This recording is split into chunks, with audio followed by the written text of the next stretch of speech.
Hi, I'm Peter and welcome back to the History and Saber Suites, the channel where I talk about HEMA, history and swords. Today I'm back with another first look video, and this time I'd like to show you the Kvetun Armory Slot-Hilted Saber. So first things first, what is a slot hilt?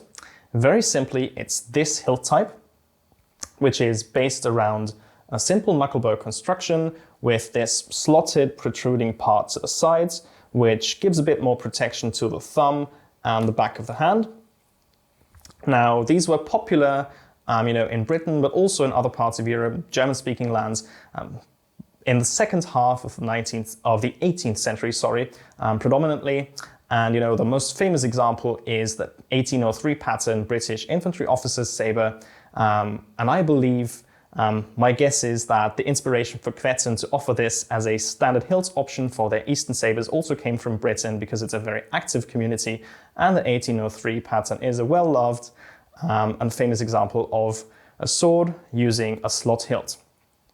Now, funnily enough, I have an 1861 Austrian infantry officer's saber, so of the second part of the 19th century, right here, and interestingly, it has a very similar guard shape to Kvetun's interpretation of a slot hilt. So we have a knucklebow here that gets a bit wider towards the blade, and then you have this flared out bit near the thumb and back of the hand, which is very similar to this kind of slot hilt as seen on the Kvetun here.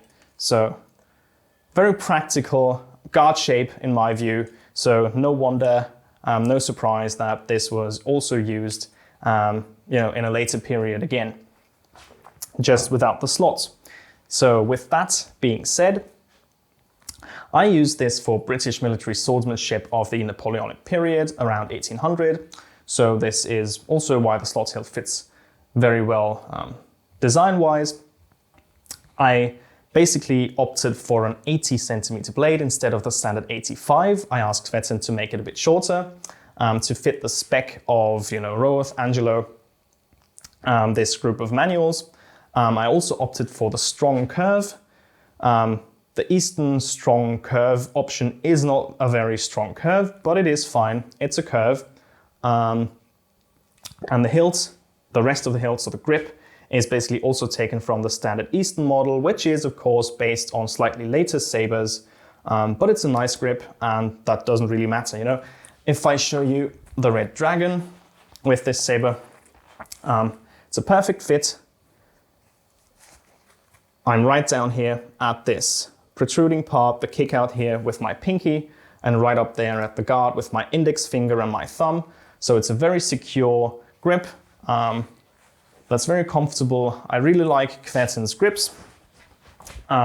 Circumference is very comfortable. I think they do grips very well. Now, as for the blade, no real surprise there. It's a standard Eastern Mark III blade. The profile is about 26 millimeters and it goes down to about 18 millimeters near the tip. Same goes for distal taper, 6 millimeters at the guard, 4.5 in the middle, and about 2.7 millimeters up here. So no surprises there. The balance point is about 11.5 to 12 centimeters, which is slightly far back for an infantry saber of this kind, but still quite reasonable. Nothing wrong with it. Handling is okay. It's not very good, I think.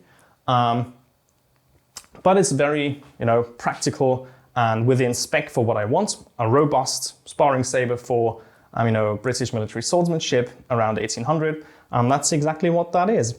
As an aside, I also had Kvetun put in a small slot for a sword knot if I ever want to use one, just for fun and because it's cool. And who doesn't like a sword knot? So that's that quick overview and first look of the Kvetun slot-hilted saber, semi-custom or semi-standard model, if you will. And I'll be putting it to the test in the coming weeks for sparring as soon as I have some footage to show you of this going up against other sabers, broadswords and so on. You'll see on the channel if I get the chance to film it. And on that note, just showing you the first impressions of this saber. Thank you so much for watching, and please like this video if you liked it, and also please subscribe if you haven't for more content in the future. On that note, thank you so much for watching, and I hope to see you in the next one.